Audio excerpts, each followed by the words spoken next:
Welcome, Anubhav, for one of our new session on Monday, 6:30 p.m. How are you feeling today?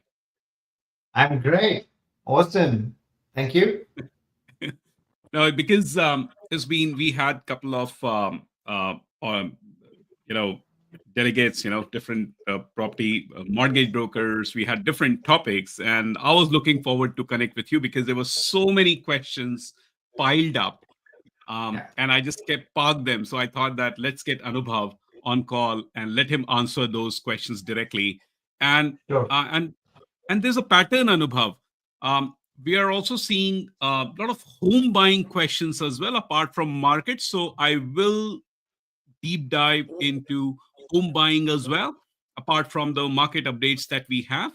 And it will be more of a conversational because when I'm seeing the temperament of the people around me, when I'm going for coffee catch ups, when I'm talking to my friends calling me from Sydney, Brisbane, Perth, everywhere, there is some, there is a lot of anxiety. Is this the right time to upgrade? Yeah. So I'll have few questions on that as well. But over to you, Anubhav, based on what would you like to share with our audience? What are you seeing the market temperament from property perspective, and anything that needs to be considered or kept in mind? Yeah, sure. Look, at this stage, the market is, depending on where you live, can quite be different. Of course, like Melbourne is still quite slow as a market at this stage. We know that it is starting to pick up a little bit into regional areas that we know. There are auctions happening in Melbourne and Sydney. The rate of auction is also going okay as compared to last year. So, even for that matter, auctions have always been very popular in these two states, mainly over the years we've seen. We are at a point, it's a summertime right now, so you probably find that this is a peak time also for markets to go up.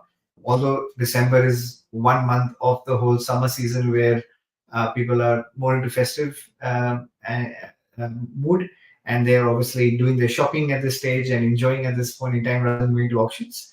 So December tends to be a little bit dull, but overall, I cannot see any pullback as such in the markets that are already steaming ahead for the last year or two, especially when we talk WA, Queensland, and South Australia.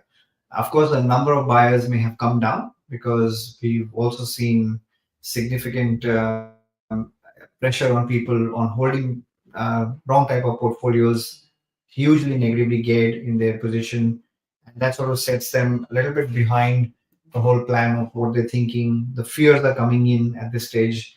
How long is this going to continue with high interest rates? So it's a bit of a mixed feeling, I think, with people right now. Consumer confidence is sort of starting to, shake up a little bit because market is saying, "Yep, I'm all good. Keep buying property," and news channels are saying, interest rates aren't coming down soon, so it confuses anyone.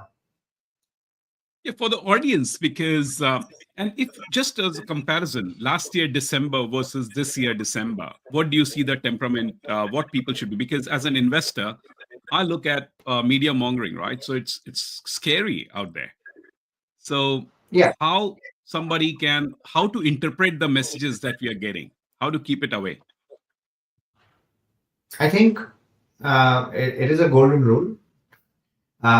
Use facts than fear to be able to make the right judgment.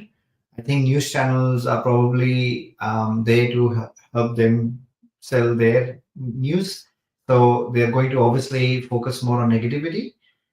It is true that interest rates may take a little bit more longer to come down, but banks are still projecting that interest rates are going to come down sometime next year and may not be not just one. Like I know Westpac projection is maybe three or four rate cuts over the next 12 months, but they don't start until maybe mid next year or so. So it's all about getting ready if you're not really feeling comfortable right now, but getting ready to really go and step into the market as soon as you can be ready with it, which means that assessing your borrowing capacities, talking to the broker, seeing where there's money either in your equity if you don't have cash, um, repurposing your loans right now. Maybe refinancing can help them sort of reduce their interest rates A lot of fixed loans have come down with the interest rates, so maybe that might be an option. Although I'm not making that as a suggestion, but if someone is really at that tipping point of losing portfolio versus going through a huge stress, that could be what it is. But those are in comfortable position and still just waiting on the fence for things to come down. Mind you, 99% of people are going to do the same. You don't want to get in at the time when everyone else is jumping on it because you're going to buy it in FOMO. And that's very true. But, the market conditions overall, we are seeing a lot of buyer activity since summers have started, right? And to be honest, we are too busy. Phones are ringing. But in general, when you meet the different crowd, you get a call. Hey, how's the market? I said, what are you talking about? My calendar is busy. We are busy. Our team is busy. What are you talking about? That's just a temperament. That's what media is doing. So you have seen these cycles, Anubhav, right? So in the last 6 years, you have gone through the COVID cycle, everything. Is it what your suggestion for the people to look at? Yes, we talk about data. People are going through, they are members of so many blogs, they are reading, they are consuming social media data, they are consuming what's digital media is conveying to them. So it's very difficult for them to stay away from that, what they see on theage.com or anything that comes in the media. So, how do you think they can stay away from that? Should they listen to some soft music or stay away from property for some time, or what should they be doing?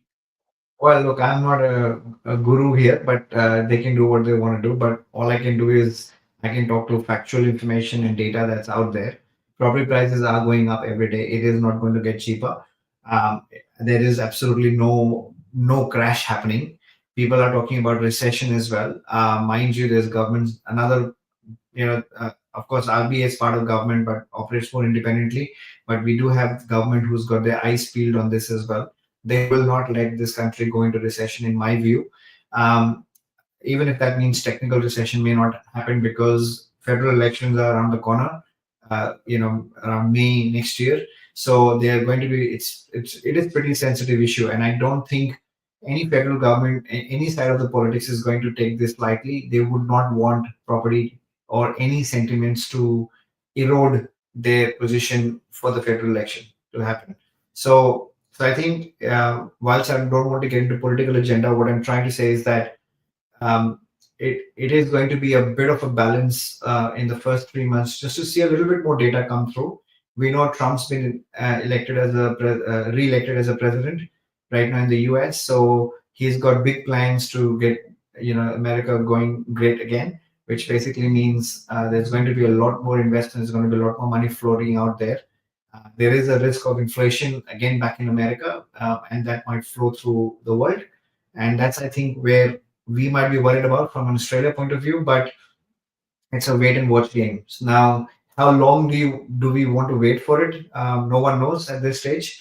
But I would say one thing, that if someone is personally looking into their portfolio, there is only two things that you can look at. One, how negatively geared is my portfolio right now, and how do I change this position to more positively geared? Because that is in my control, right? And we can help with that. We can help look at. We can do analysis. We can understand the opportunity cost right now, and there might be a position where you can sell something to lighten you up a little bit, and then buy something that's right, that's going to help you grow in the right market, and then at the same time gives you cash flow that you need.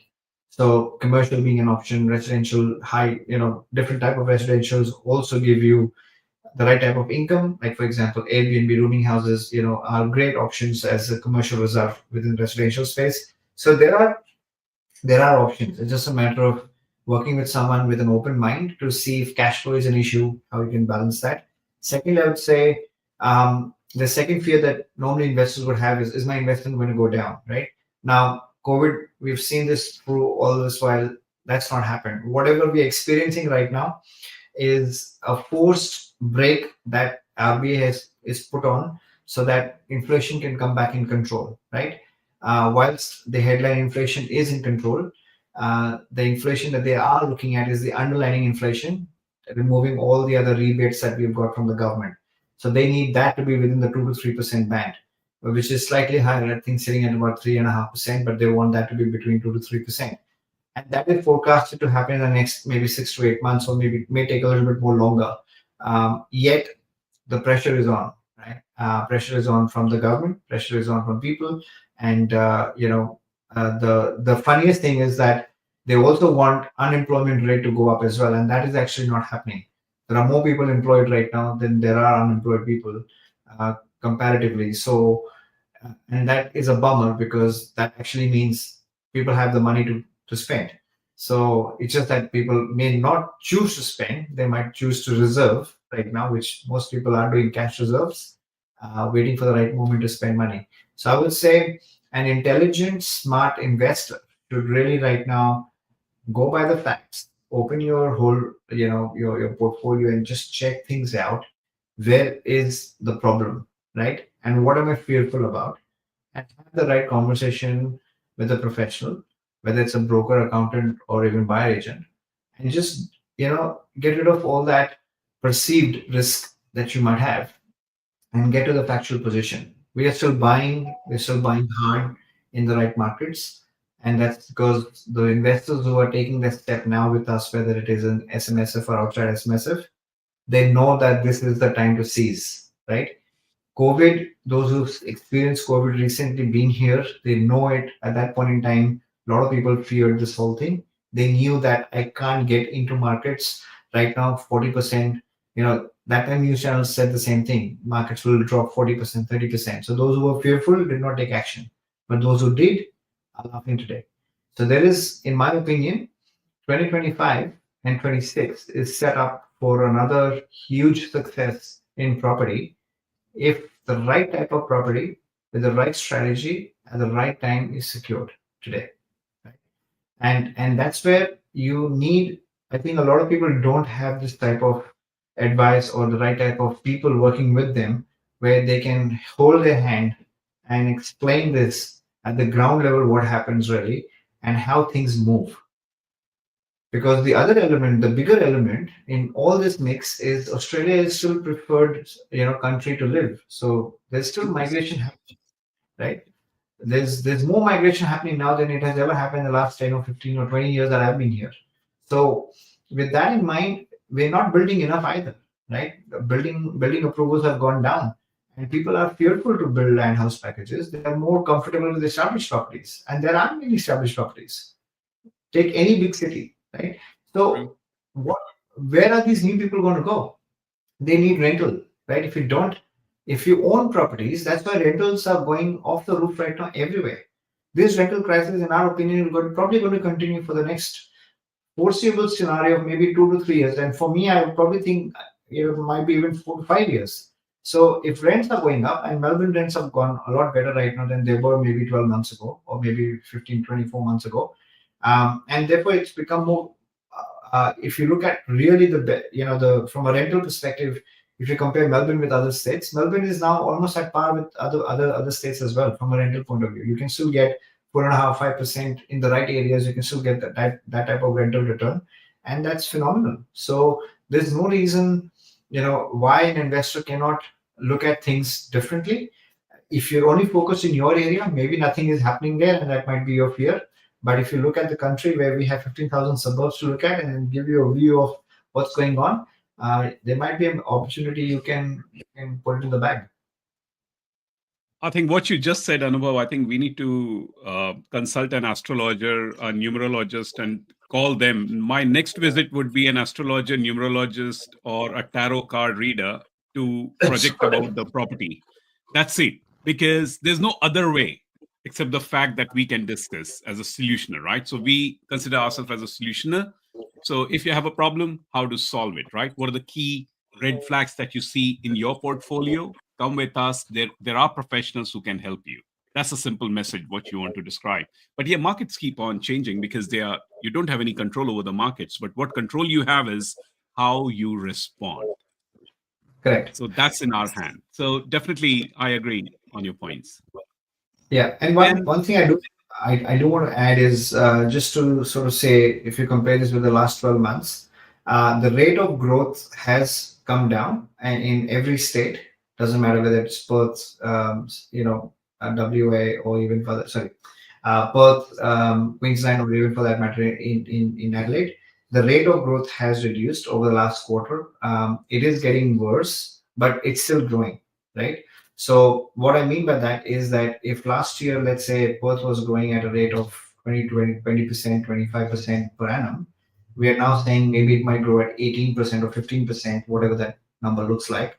And so is for that matter, you can, shave off a little bit, few percentages even with the other states as well.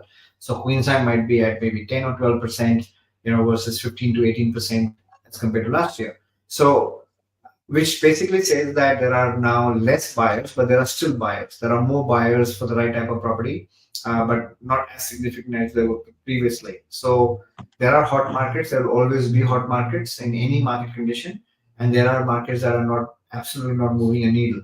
So you really have to understand which markets we are talking and where you're playing the game right now. The question that I have is that comes in my mind is it just for, yes, one is investment, but there are a lot of people around me, they want to upgrade their lifestyle, right? They have different reasons, good schools, right? I live in Melbourne, right? So and there's a reason I moved to a better suburb for school. So want to understand that, is this the time to invest or to upgrade, especially for Melbourne people? I would ask this question just for Melbourne people who live in the city, not for the regional, nothing else.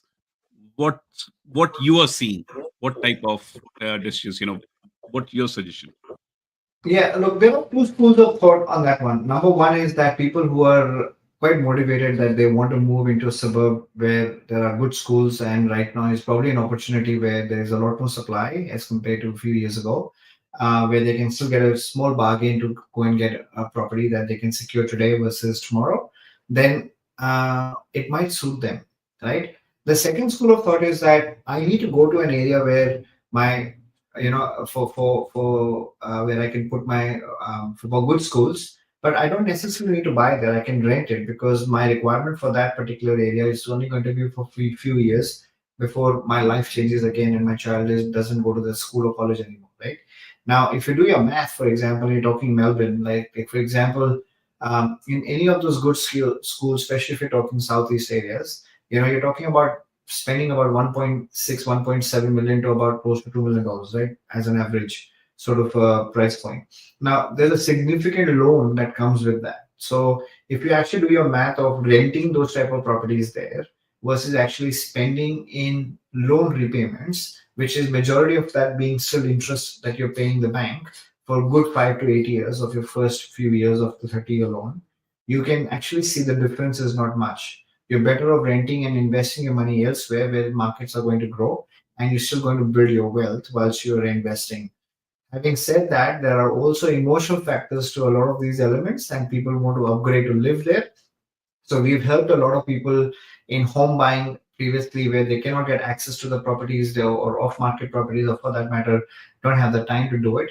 And especially a lot of people living in the west want to move to east, like areas like Glen Waverley. You've got then Northside Box Hill. You've got Doncaster, Templestowe. All these are great areas where people want to go. Or Mount Waverley, we are positioned well to help people, home buyers, to secure something when they're busy with their own life and go and buy something. But I would say before anyone takes a step, just have a right conversation first. What is right for you before you just deep dive into and just buying a property and getting stuck with that for the next 5 to 7 years.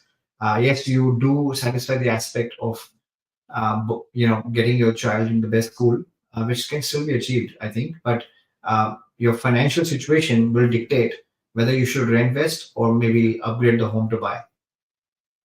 Yep, I'm a rent investor, so I vouch for it, and loving it. And there's a reason, and yep, I I made one of the best decisions, and I'm enjoying it. But how it suits anybody else, it's different. As I agree with you, it's individual goals, what you want to achieve, where you want to be, and it suits me. And another thing is, people who are planning to upgrade, the home buyers, right?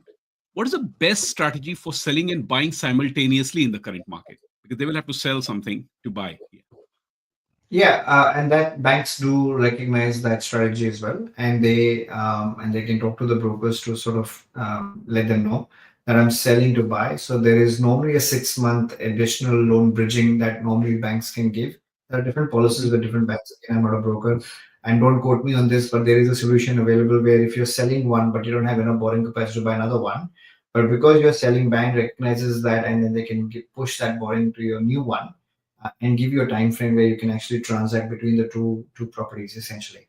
So whilst you might be in the midst of selling a property, and if you're also now looking to buy something else, then that transaction from settlement date to buying another one, I think there's about 6 months there that a bank can recognize that type of element for you to be able to get onto your next property. But you must sell your existing, otherwise you're getting, banks may not recognize that at all.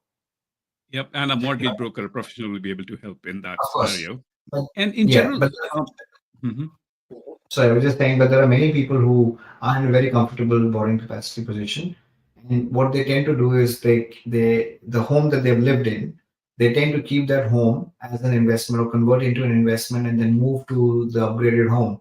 Now, the problem with that is it might be an emotional aspect of them living in this house and then moving to another one, and they think this is going to be a good investment because they live there. It might actually not be the case. So, because you tend to look at things only what you know, but when you actually compare rate of growth and of areas, you might be putting yourself behind the whole climb by locking yourself into a property that doesn't give you enough growth, and you're holding that portfolio, just so that you felt good about it. It doesn't make sense. So we've had lots of clients with me do strategy, and a lot of people have agreed that their portfolio is not growing, and that was their home that they lived in, and they've now rented it out to somebody for a year, two, three, whatever it might be, and only just to know that it's not growing. So they've sold now those investments that were originally their home, and taken the money out to be able to invest in the right place as well. So for home buyers, yes, we spoke about investors, interstate, government policies. For home buyers, what are the most common fears that you see, and how would you help as a buyer's agent to overcome that, Anubhav? Look, home buyers are depending on, there are two types, right? One is a first home buyer, of course, which we all know are doing it for the very first time. So everything is quite daunting for them. They spend their first 6, 8 months just to learn the whole process, build some confidence, talk to their friends, family, talk on social media, and trying to understand areas, trying to understand where to buy, going in, visiting a lot of properties. So they spend a lot of time and effort, which basically means that if they were trying to secure a 600K property 8 months ago in a fast running market, you've already lost the opportunity to buy that at 600 anymore, right? Because the market has moved on. So that's number one. Secondly, the confidence to be able to deal with a real estate agent, understand, demystify what is he saying, what is going on, doing a full due diligence on the area, the property, the price point that they're buying at, comparing that with the right property, and then making a decision, or even for that matter, understanding the building and pest report for themselves to understand the defects in a better way. People are on their own, right? This is first home buyer, right? For example, so they are quite reliant on whoever they get, whatever information they get. It becomes a big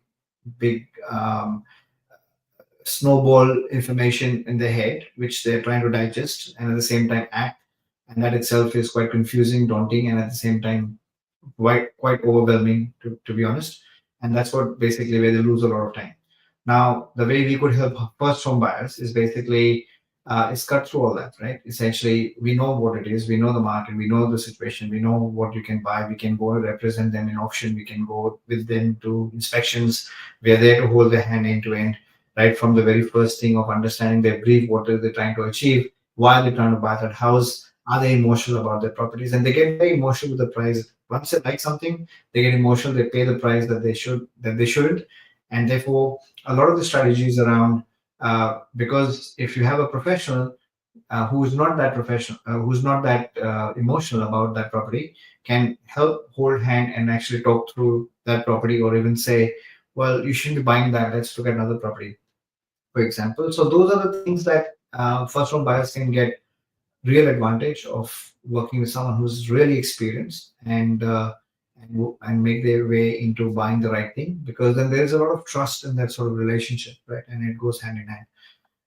For upgraders who are sort of going second home for that matter, for them the value really comes with the buyer agent, where they might know the area or market, or they might have a sense of areas they want to buy, or maybe school for that matter, as we said earlier. It's just that they may be very short of time. If you're living in west and trying to buy something in east or vice versa, there's a lot of travel, right? Let alone hunting and finding properties that may not even exist to your requirement. Uh, but being flexible, working with a professional who's got teams on the ground can actually save you a lot of time in traveling and actually doing those inspections that you don't need to, apart from representing you in auctions and really getting the right type of property to their disposal. Makes sense. And uh, you have done a lot of home buying as well, Anubhav, yourself, right? You have represented a lot of clients. You have done it uh, in and out. And have Yeah. you ever walked in a property and thought that no way I'm letting my client buy this? How did you handle that? There have been instances where we've been through a lot of old properties, of course, some newer ones that are preferred, but then there have been reasons where when you enter into properties and you get a sense of whether it might fit the client's brief very well, because that's why we even went to see it.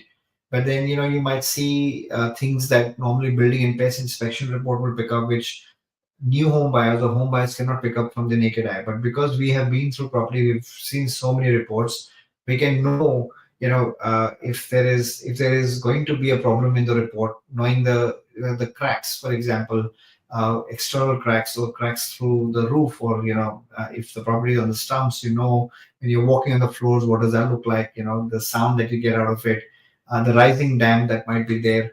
There are a lot of things that you can see through with your naked eye, because you know how to find these things, which a newbie will not be able to do that on their own, for example. So there are reasons where we've said walk out, or secondly, also sensing the actual market itself. If there is an open and there are too many people in there, just understanding having the right conversation with the agent can give you a lot of insights into if there are too many buyers looking for the same property, but there are similar properties that are being sold in nearby street, then why are we so emotional about that particular property? So we can just walk out of that as well.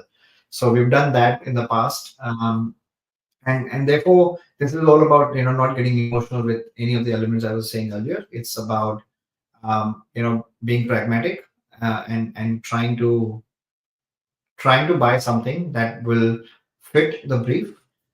It doesn't mean it ticks all the boxes. It just means that majority of the boxes are ticked, and usually husband and wife also have different criteria. So what we can do is not give them any consultation around their differences, but it's more about let's take that all in, let's understand that better, let's prioritize it so we can help with that as well. So we can reformulate the brief that makes more sense in the current market, rather than actually trying to find something which is very ideal and that doesn't exist, for example. Any key red flags that home buyers should look for? Yeah, any type of Top of your mind. guarantees, any guarantees that might happen. Secondly, especially auctions as well. There are many auctions that happen that people go to, see a lot of people around them, and usually there's an overwhelming factor with the buyers that say, "Oh my God, that guy's bidding. I should bid. Then I should continue to keep bidding." You never know. I'm not saying it is intentional, but there are a lot of fake bidders out there as well. So you not that you can tell on anyone's face; it's not written there, but you really have to understand your market and the price that you're going to pay for it, and stick to your budget, and don't get carried away with other people. So that there's a red flag to how things go very fast and quickly and turn around on that. Plus, obviously, the data that has been shared with them, with the information supplied through agents, they should be doing their due diligence. If they're not doing due diligence, that's a red flag as well. Don't completely buy out on the conversation being held. And of course, family and friends are not the best people to get advice from. That is also a red flag to a large extent, because they might not even know the area. But if you're trying to find a friend or family who lives in that particular area, you might even still get different opinions about that area. for example, right? So it's best that you go and see the area yourself, go drive around the area, get a feel of it. Go at night time, go daytime, understand things better, know yourself, familiarize yourself with this with that area.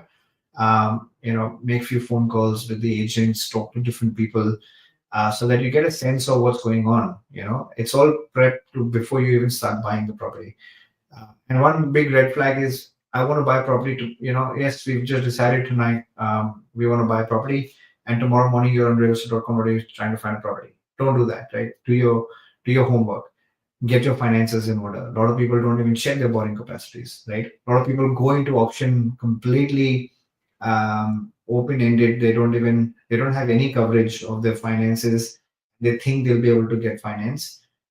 You can get caught really badly in auction because there are no conditions. Theirs is unconditional, and therefore people don't realize that. So that journey is not easy for a first home buyer. Home buyer understands all these things to a large extent, but when it comes to a newer area, the challenges could be quite pretty similar as well. Right. And $1 million question that we always get an argument with your wife, husband, and the family, right? Is there something called as a dream home?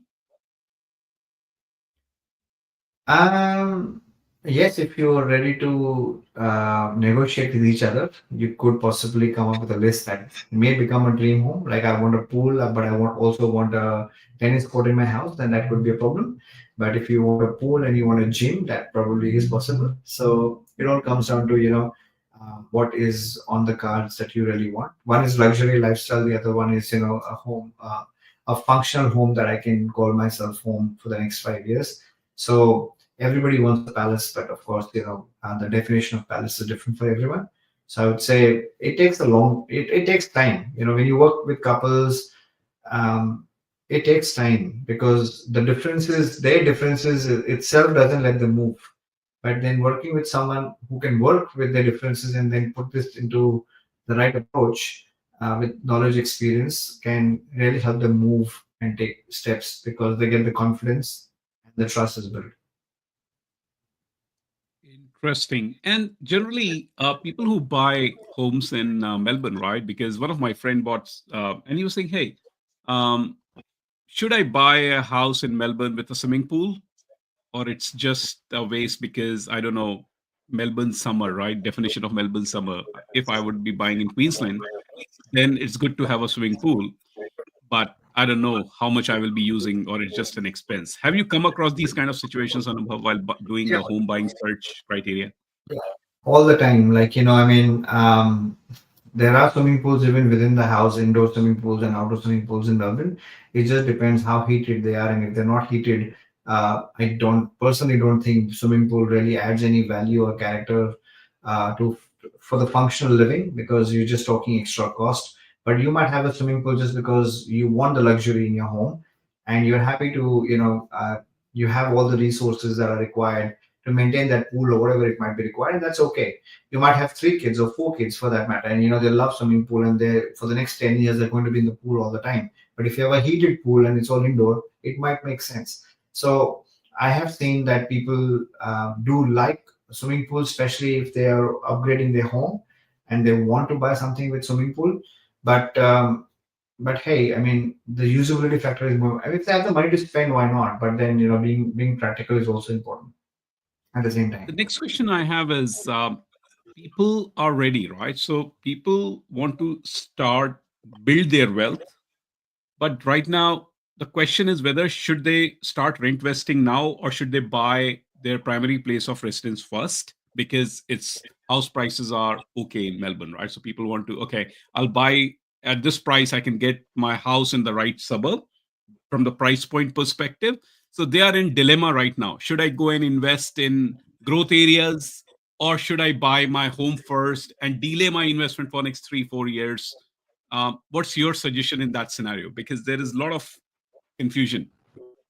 Yes, and I don't think it's an easy confusion to go away on your own. You should definitely consult, number one. Secondly, if I was to give you a rule of thumb, the way I see it happening is that think of it this way. If you ended up buying that home for yourself, would you financially be in a position to buy your next investment property, say within 6 months? And if the answer is no to that, let's say the answer is I cannot do anything for the next maybe 3 years, or maybe in the foreseeable future, I cannot see buying another property, it's not happening, right?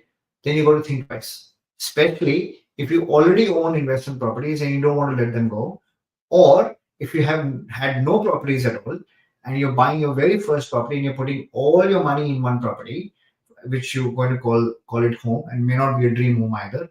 It just might be the home that you want to buy in that area.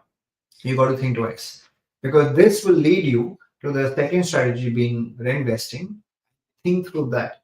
That do I want to be emotional about right now and call this dream home and spend all the money in one property, or do I, think smartly and live there for the years I need to live there, and then work towards building that, dream home down the line after I built my portfolio, right?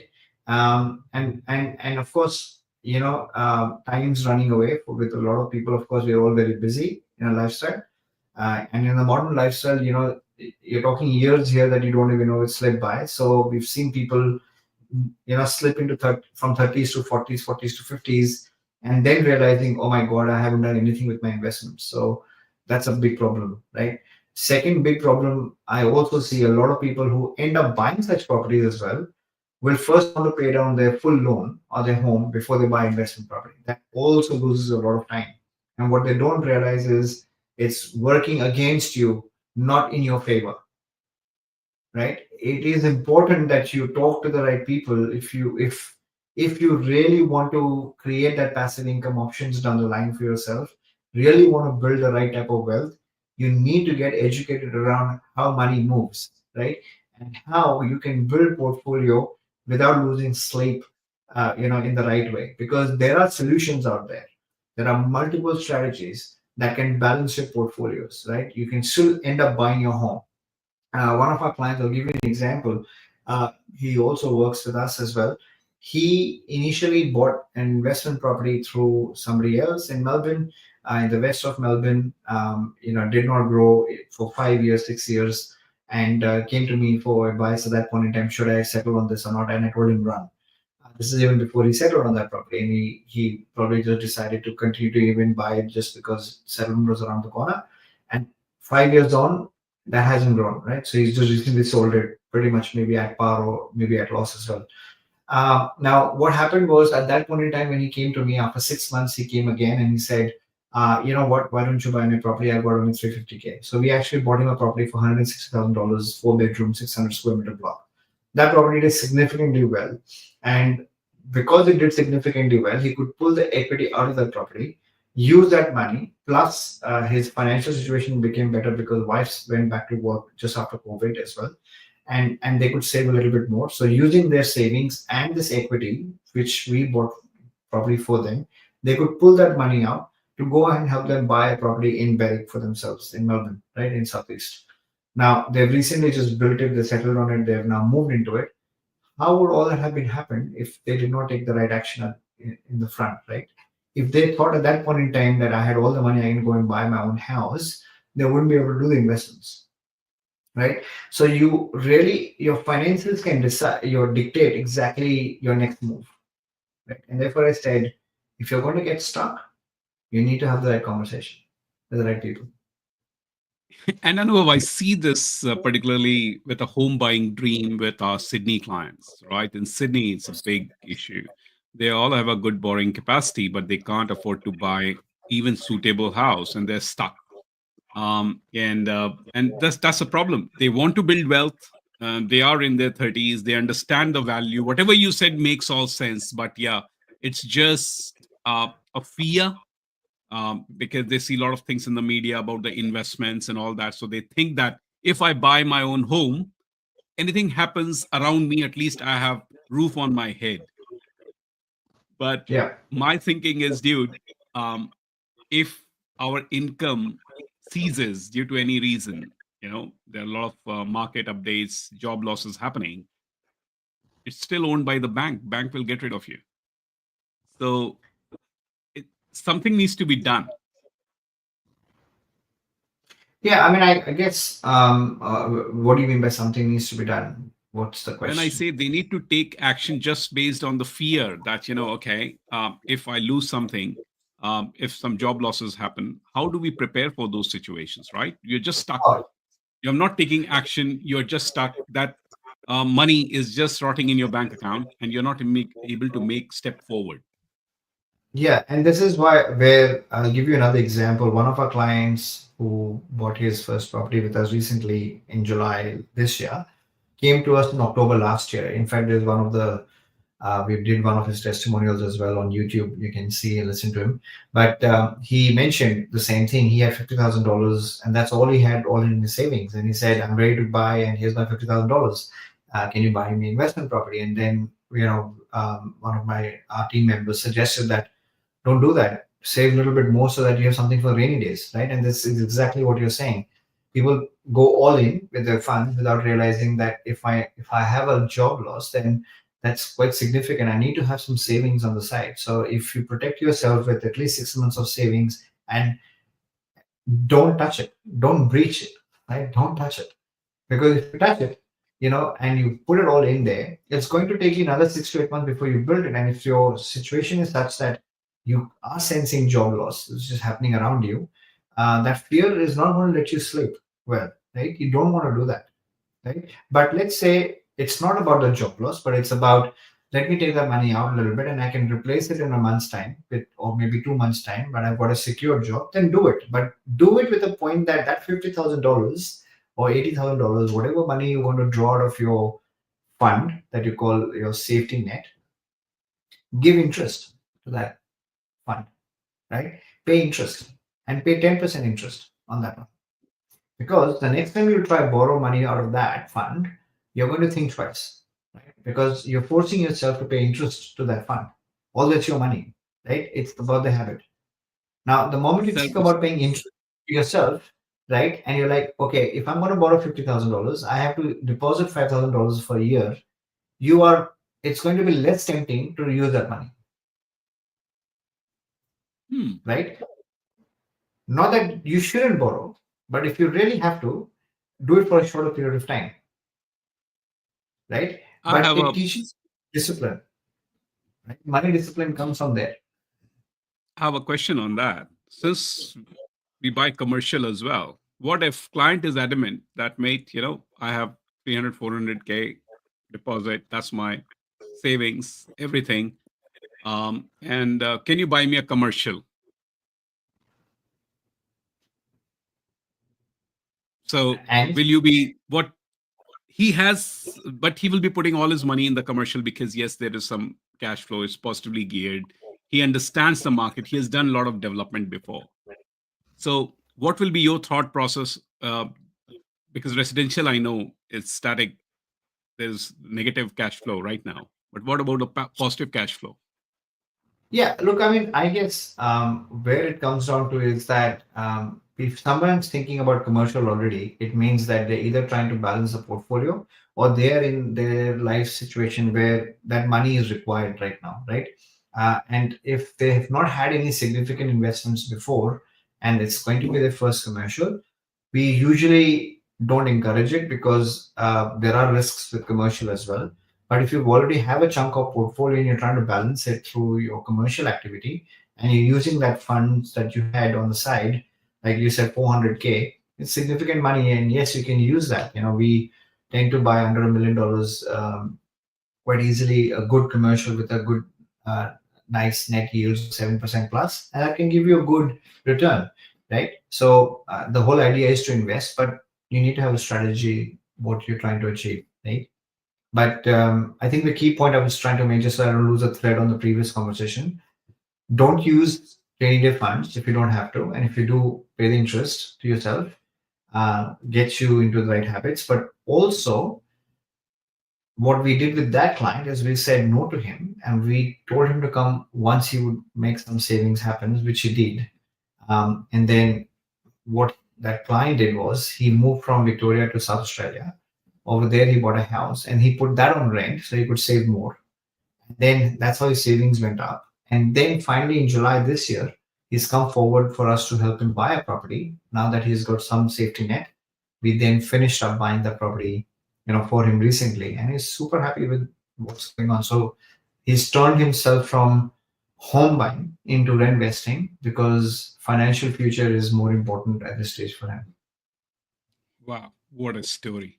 Perfect. And you solved a problem and you converted it into an opportunity and for a sustainable financial future. That's Right. great outcome.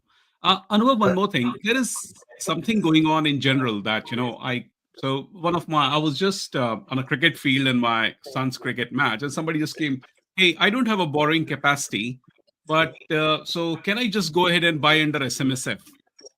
I said, okay, who told you about SMSF? He said, no, because there's a general trend, Harshit, in the corporate world that, hey, if you don't have a borrowing capacity, just go and buy under SMSF. And I said, okay, have you thought about it?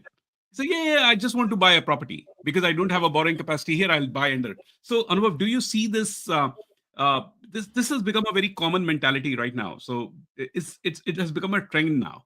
So, what is Yeah. your advice for the people who are just thinking that, hey, I don't have a borrowing capacity here, just buy under SMSF without realizing what they are getting into? Yeah, if I'm not wrong, I think we covered this question with Rishi as well last week when we Yep. brought him on board with SMS and what not to do and why it's not right for you. But I think, and that's okay. The question is quite relevant because it is quite a problem right now. I don't think people are thinking in the right way. Especially who've taken on the task of just because my friend is doing it, I will do it, or just because I see the money there, that's why I'm going to do it. I think it needs proper planning. It needs proper understanding of what's involved. What are your risks in super, and it's not for everyone. How much funds you really have in SMSF to do this. Of course, there are financial planners who can help you understand things better, but it's more about just understanding your risk appetite, right? What if you don't have the time to grow your super? Yes, you can get help from other third parties and professionals after you buy the property. The rest of the funds can be reinvested. All that is possible, right? It's not that you're on your own. You have a team to help you with all that. But it's about taking that step, is being the right step or not, versus doing what you're doing now, right? So getting educated and having the right conversation can help people understand. And if they're doing all that, okay, ticking those boxes, like I said, in the whole process of buying, you don't go to realestate.com.au, the day you decide I want to buy a property. You first do your research, you do your due diligence, you build your team, you get your finances in order, and then you start, looking at the property. So it's probably the 13th step. So same thing with SMSF. You just don't go the next day and buy, open up an SMSF. You have the right conversation, understand everything. That how does this impact you? Because it's a long-term game, right? And you need Yes. to be right. You need to understand what are the benefits and how is it going to really help you grow your wealth. Yep, and the main point I wanted to highlight here was more of the education. Educate yourself what you're getting into. Just don't use it as, hey, I don't have a borrowing capacity here. SMSF is a way to just buy it here. That was the key message, and that's what because I hear a lot from friends and family that, hey, can I do this? And Yeah.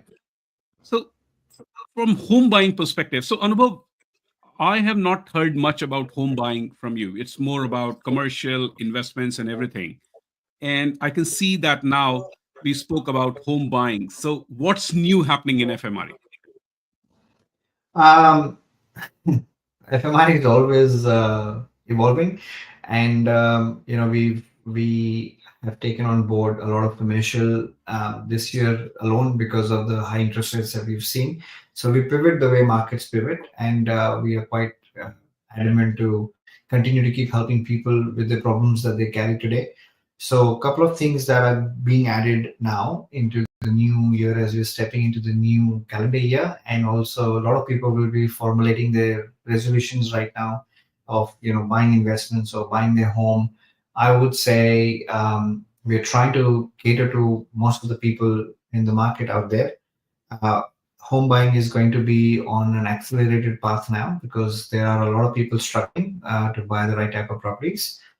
We have done that in the past. It's just that we haven't focused too much about it because we were so busy with investors.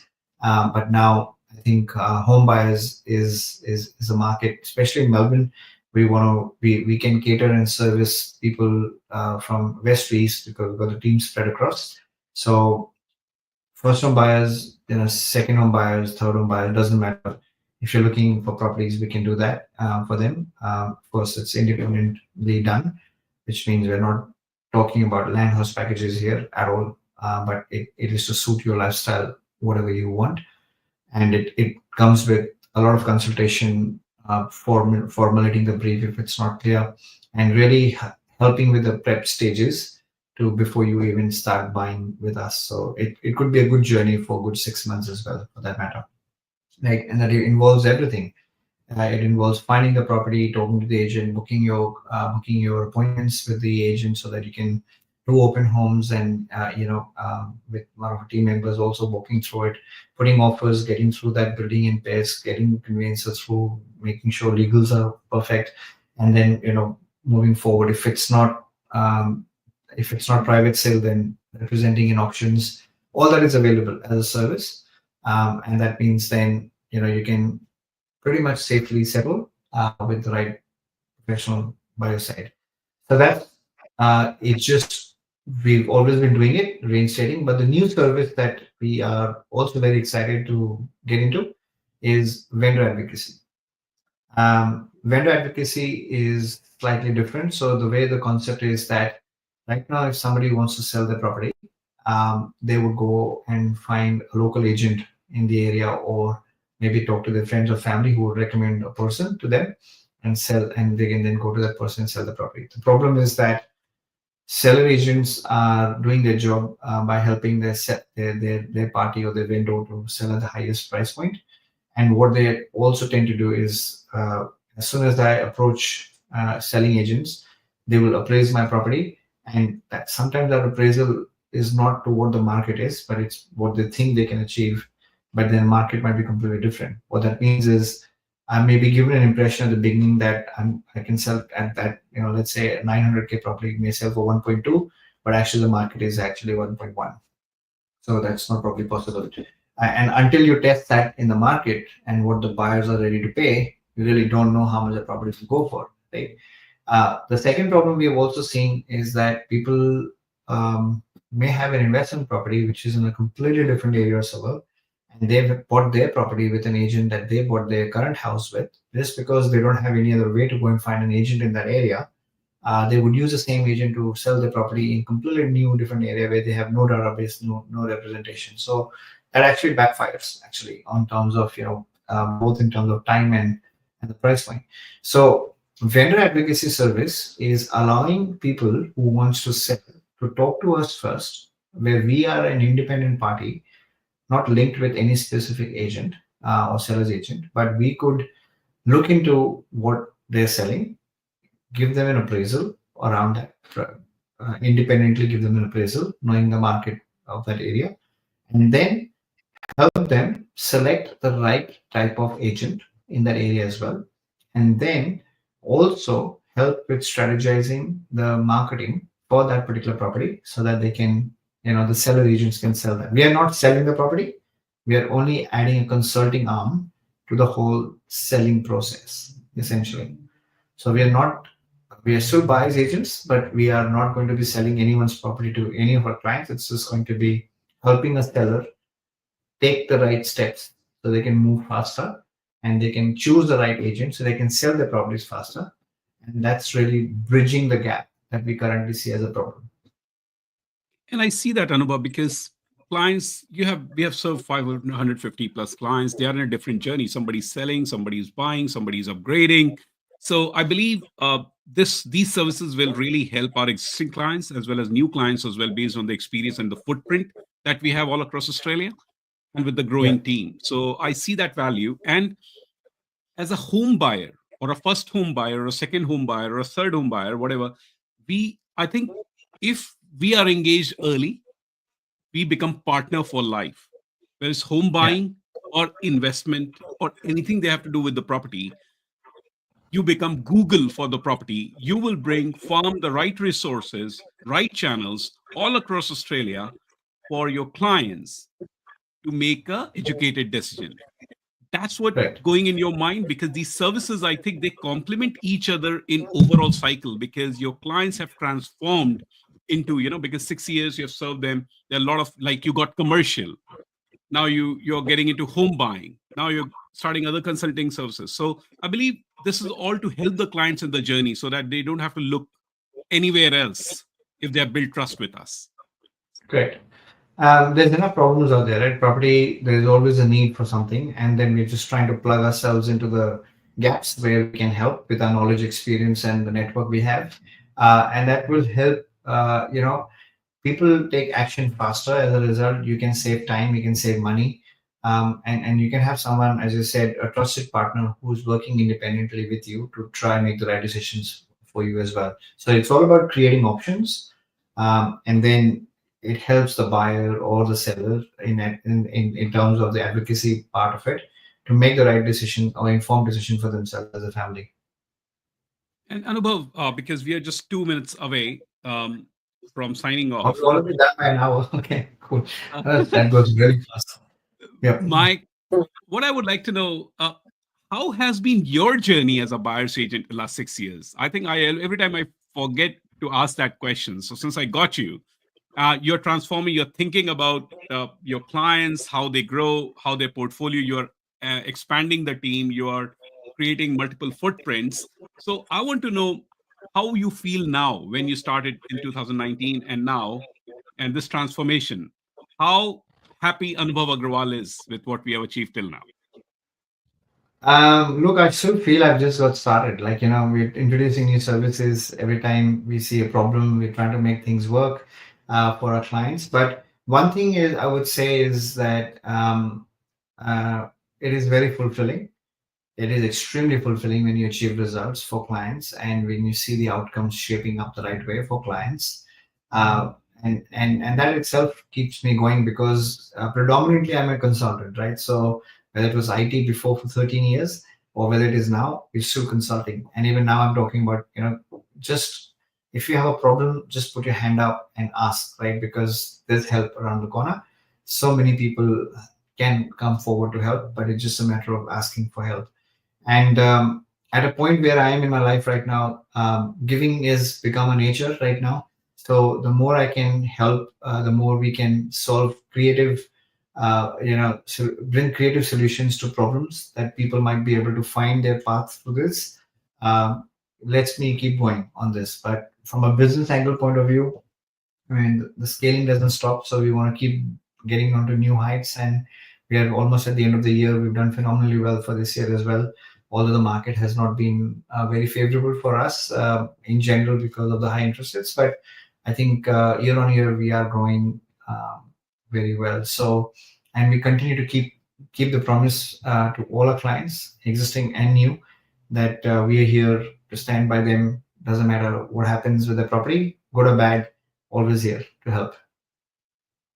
Wow, what an ending statement, Anubhav. I love it. That's the passion to help clients. It's very customer focused. And I see that a lot of consulting coming into it, your approach, because it's more about whatever you spoke about, all the services that you bring, it's all about problem solving, nothing else. It's client problem solving, multiple ways to achieve it, but that's what it is. And that's what I love about having you on this call, because you answer so many questions, because I have so many lists, but a lot of things were answered in the conversation itself, Anubhav. So I Thank don't you. have to ask them explicitly. I had around 30 questions, but I got that covered under 7 or 8, because you answered them, because it's a journey. It's like an onion. You peel it off, it goes, keep on going. But I hope, yeah, and great news on some new services, and for the audiences as well. You will see some more marketing on that for our services. But yes, since Anubhav has mentioned it, you guys can reach out on your home buying or any services that we mentioned. So we are there. And any last message, Anubhav, for the people, because we are just a lot of people are going on holidays. I think for next week it will be all dry. Yeah, and that's really what I wanted to say is that stay safe. It is a holiday period. Enjoy with your family. Take time off. It's really important to reflect back on your year and really with your financial goals, personal goals. happiness is everything at the end of the day. You got to have a balanced approach to everything. It is time to unwind with things you may be holding on things, and there might be things that are holding you back. So work on some of those things. Mindset is a big element, but more importantly, it is festive season. It is all about family right now. So pay attention to that. And then, this is probably a last live as well for the year. This as we finish up for December, and we will resume again on second week of January with full swing again with all live sessions every week. But that doesn't mean I'm not going to be there. I will still do some small bits and pieces and post it on my channels with anything I find, any useful information that I can share. I will keep doing that and stay in touch. That's all. Thank you very much for having me. Awesome. Next year will be more exciting, Anubhav. I have to go through, work out on the plans, and audience, thanks for bearing with me. I have been your host, asking questions, enjoying it, and a lot of learning with the host that we had, Anubhav. And thank you for giving me an opportunity on this platform to be the host, because I just take a lot of insight from it, and then I'm able to help and answer questions on my own as well. Or if something is there, I can refer them to the professionals whom we get on the panel. So it's getting exciting day by day. I'm loving it. And next year, we will be bigger, better, and with more services. Thank you, everyone. Yes. Enjoy. Thank you. Take Thanks a care. lot. Bye.